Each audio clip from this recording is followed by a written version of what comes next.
조현병이 어떤 병인지 잘 모르겠어요. 어떤 증상이 나타나는 건가요? 조현병은 뇌에 문제가 생기면서 다양한 증상이 생겨요. 예를 들어 아무도 없는데 누가 계속 말을 거는 것처럼 목소리가 들리거나 실제로는 일어나지 않은 일을 사실처럼 믿는 경우가 많죠. 들어본 적 있어요. 그런 걸 보통 망상이나 환청이라고 하나요? 맞아요. 대표적인 망상으로는 누군가 나를 미행하거나 해치려고 한다. 내 생각이 다른 사람에게 들킨다는 식의 생각이 있어요.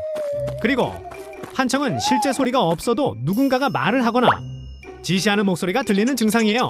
이런 증상들이 실제처럼 느껴져서 많이 힘들어하죠. 그럼 말이나 행동도 달라지게 되나요? 네, 그런 경우도 많아요.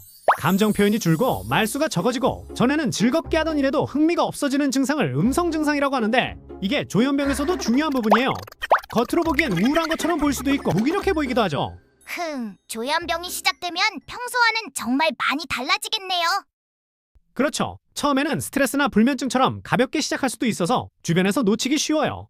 하지만 조금만 주의 깊게 보면 예전과는 다른 모습들이 보이기 때문에 조기에 발견하고 치료하는 게 중요해요. 생각보다 다양한 증상이 있네요. 증상을 일찍 알아채는 게 중요하겠어요. 네, 맞습니다. 초기에 치료를 시작하면 증상도 훨씬 잘 조절되고 일상생활도 충분히 가능해요. 조현병은 관리가 필요한 병이지 포기해야 하는 병은 아니니까요. 너무 두려워하지 않으셔도 됩니다. 조현병이 왜 생기는지도 알고 싶어요. 조현병은 유전인가요? 좋은 질문이에요. 조현병은 단순히 유전 때문만은 아니고요. 여러 가지 생물학적, 심리적, 사회적 요인이 함께 작용해서 생기는 병입니다. 그럼 유전적인 영향은 어느 정도가 있는 건가요? 유전적인 소인이 있는 건 맞아요. 부모님이 조현병이면 자녀에게도 위험이 다소 높아질 수 있지만 그렇다고 반드시 발병하는 건 아니에요. 오히려 유전적인 위험이 있어도 건강하게 지내는 분들이 많아요. 유전은 가능성을 높일 뿐이지 결정은 아니랍니다. 그렇군요. 그럼 심리적인 요인이라는 건 어떤 걸 말하는 건가요? 심리적인 요인은 마음의 스트레스나 감정 조절의 어려움 같은 걸 말해요. 예를 들어 계속해서 스트레스를 혼자 참거나 감정을 제대로 표현하지 못하고 쌓아두는 경우, 또 혼자 외롭고 불안한 상태가 오래되면 뇌에 부담이 될 수 있어요. 이런 상황들이 조현병 증상을 유발하거나 악화시킬 수 있어요. 그럼 사회적 요인은요? 환경적인 거랑 비슷한 건가요? 맞습니다. 사회적 요인에는 어린 시절의 양육 환경, 학대나 방임 같은 부정적인 경험, 만성적인 스트레스, 사회적 고립 같은 것들이 포함됩니다. 그러니까 조현병은 유전적인 요소에 심리적, 사회적인 스트레스가 더해져서 발병하는 거군요. 정확하게 이해하셨어요. 그래서 원인을 하나로 단정짓기보다는 여러 요인을 통합적으로 보고 조기에 발견하고 적절히 치료하는 것이 중요합니다.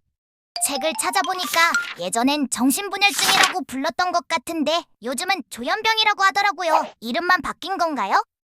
네, 맞습니다. 이 병의 영어 이름은 스키초프레니아인데 과거에는 이걸 그대로 번역해서 정신분열증이라고 불렀어요. 그런데 2011년에 조현병이라는 이름으로 공식 변경됐습니다. 병 자체가 달라진 건 아니고 잘못된 인식이나 편견을 줄이기 위해 이름을 바꾼 거예요. 편견을 줄인다는 게 무슨 뜻인가요? 정신분열이라는 표현이 마치 인격이 둘로 나뉘는 병. 그러니까 이중인격 같은 걸 떠올리게 해서 많은 사람들이 오해하고 무서워했어요. 하지만 인격이 나뉘는 그런 병이 아니거든요. 그래서 이런 오해를 바로잡고 병에 대한 인식을 바꾸기 위해 조현병이라는 새로운 이름을 쓰게 된 거죠. 그렇구나. 그럼 조현병의 이름에는 어떤 의미가 담겨 있나요?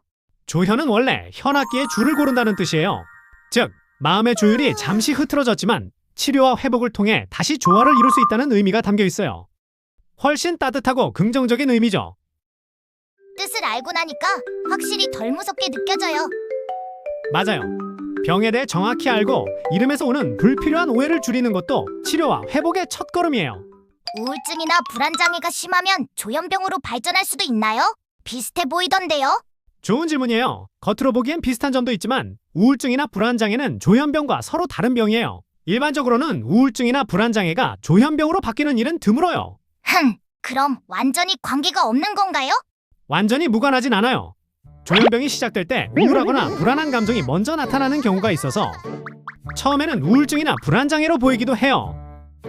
하지만 그렇다고 해서 우울증이 조현병으로 변한다는 뜻은 아니에요. 각기 다른 병이지만 초기 증상이 비슷해서 혼동될 수 있는 거죠. 그럼 증상이 비슷하면 진단도 어렵겠네요? 맞아요.